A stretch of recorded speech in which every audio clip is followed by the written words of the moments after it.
அனைவருக்கும் வணக்கம். அமுதா சுரபி சேனலுக்கு உங்கள் அனைவரையும் அன்புடன் வரவேற்கிறேன். இன்றைக்கி நம்ம பார்க்குற தலைப்பு என்ன அப்படின்னா, யூனிட் 3 அலகு 3ல் ஐரோப்பியர்கார வரலாறை பற்றி பார்க்கலாம்.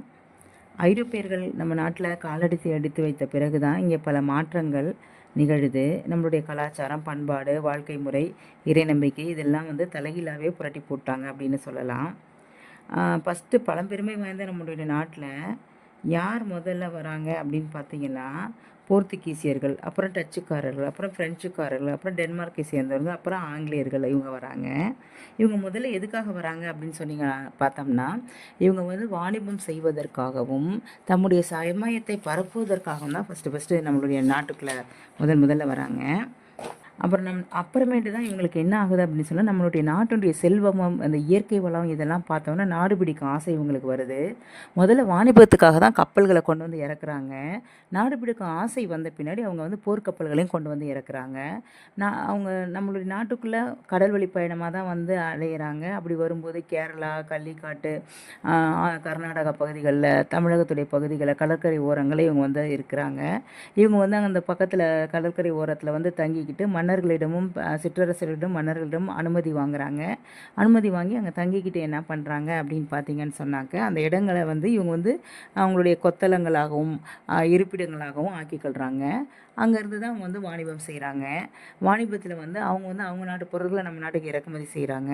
அப்புறம் நம்ம நாட்டுடைய பொருள்களான வாசனை பொருள்கள், திரவியங்கள் இதெல்லாம் நம்ம நாட்டிலேருந்து ஏற்றுமதி செய்கிறாங்க.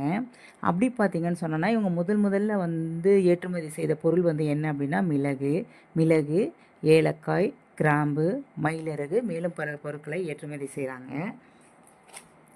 போர்த்துகீசிய மாலுமி வாஸ்கோட காமா தான் முதல்ல கிபி 1498 கள்ளிக்கோட்டை வராரு. அதுக்கப்புறம் அவர் என்ன பண்ணுறாருன்னா, கேரளத்து கடற்கரையில் பல குடியிருப்புகளை அமைச்சிக்கிறாரு. அவருக்கு பின்னாடி யார் வராருன்னு பார்த்தா, மதுரை வீரப்ப நாயக்கர் ஆட்சி காலத்தில் பெர்னார்ட்ஸ் பாதிரியார் என்பவர் வராரு. இவங்க சமயத்தை பரப்புவதற்காக கிறிஸ்தவ மிஷன் இயேசு கிறிஸ்தவ குழு ஒன்றை தொடங்கி வைக்கிறாங்க.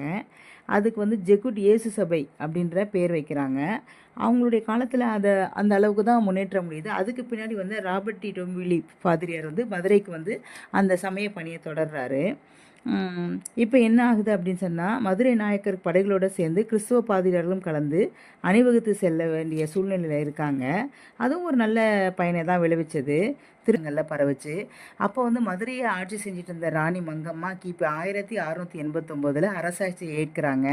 அவங்க கிறிஸ்தவர்களிடம் பணிவு காட்டுறாங்க. இதனால் பாதிரியார்களும் தம் சமய பரப்பு பணிகளில் ரொம்ப ஆர்வமாக ஈடுபட்டார்கள். இதுதான் போர்த்துகீசியருடைய வரலாறு. நன்றி, வணக்கம்.